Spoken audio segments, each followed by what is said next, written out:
Question है, दो संख्याओं के वर्गों का अंतर, दो संख्याओं के वर्गों का अंतर 180 है, 180 है।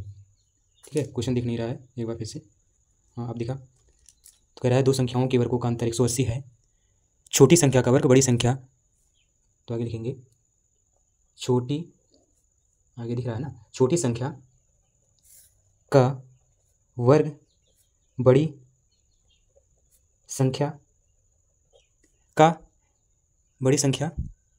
8 गुना है, का 8 गुना है, तो वह दोनों संख्याएं ज्ञात कीजिए, संख्याएं ज्ञात कीजिए। तो ये क्वेश्चन जो दिया गया है कि दो संख्याओं के वर्गों का अंतर जो है 180 अंश है, छोटी संख्या जो का वर्ग बड़ी संख्या का 8 गुना है, तो वह दोनों संख्याएं ज्ञात कीजिए। तो इसको पहले समीकरण बनाएंगे, उसके बाद अब सॉल्व करेंगे। तो पहले समीकरण बनाते हैं। तो माना लिखेंगे हल, माना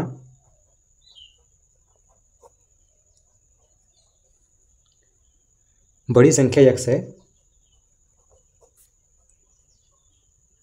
संख्या x है और छोटी संख्या y है। तो प्रश्न के अनुसार कह रहा है, प्रश्नानुसार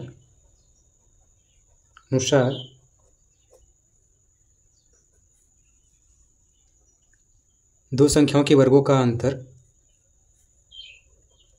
दो संख्याओं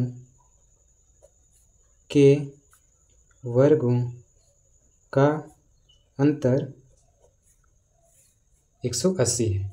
तो मतलब x का स्क्वायर माइनस y का स्क्वायर इज इक्वल टू 180 अंश। ये क्वेश्चन 1 बन गया। उसके बाद कह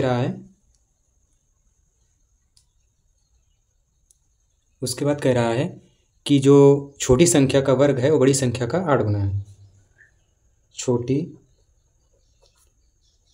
संख्या का वर्ग बड़ी संख्या का 8 गुना है।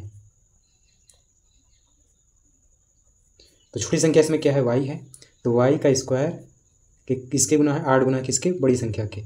ठीक है, तो ये इक्वेशन हो गया। तो अब इस y स्क्वायर की वैल्यू उठा के एक में रख देंगे। तो समीकरण 1 में y स्क्वायर की वैल्यू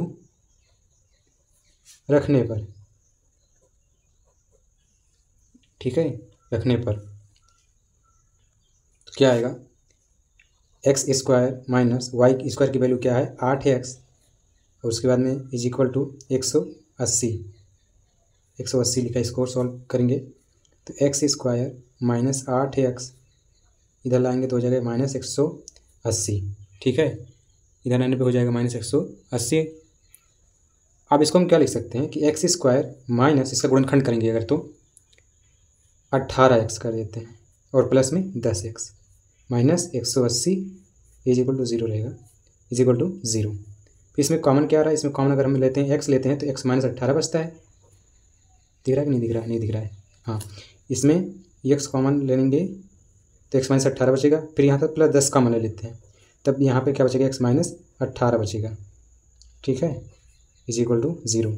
फिर x की वैल्यू हो जाएगी प्लस 10, यानी x माइनस 18 और एक ब्रैकेट में x प्लस 10 हो जाएगा। फिर उसके बाद में x की वैल्यू क्या आएगी, x की वैल्यू एक बार आएगी 18 और या फिर जो है x की वैल्यू क्या आएगी, एक बार में माइनस 10 आएगी। ठीक है, तो ये हो गया।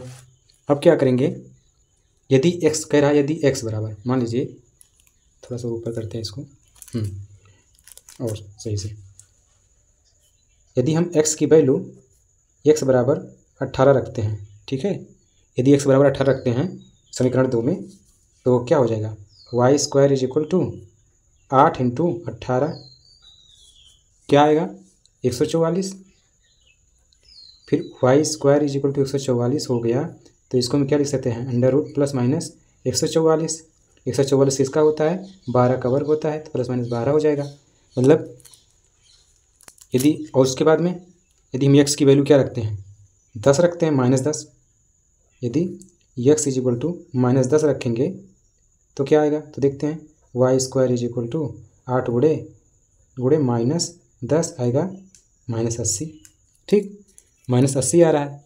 अब चूंकि किसी भी वास्तविक संख्या का थोड़ा सा नोट पॉइंट लिख लेते हैं। चूंकि इस टाइप का लगता है चूंकि किसी भी वास्तविक संख्या का वर्ग ऋणात्मक नहीं हो सकता है। संख्या का वर्ग ऋणात्मक नहीं हो सकता है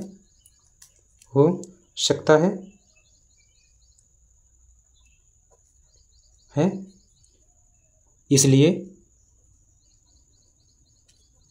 क्या इसलिए x -10 जो है संभव नहीं होगा।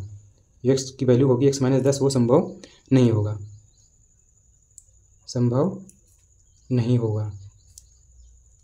तो फाइनल आंसर क्या आएगा तो दोनों संख्याएं जो हमको मिलेंगी वो क्या मिलेंगी। पहली संख्या हमको मिलेगी 18। दोनों संख्याएं की बात कर रहा है तो पहली संख्या क्या मिलेगी 18 और क्या मिलेगी और मिलेगा 12। तो यही दोनों संख्याएं हैं। पहली संख्या होगी 18 और दूसरी संख्या होगी 12। तो ठीक है फिर मिलते हैं अगले वीडियो में। तब तक के लिए जय हिंद। ऐसे वीडियो पाने के लिए चैनल को सब्सक्राइब शेयर और कमेंट ज़रूर करिए।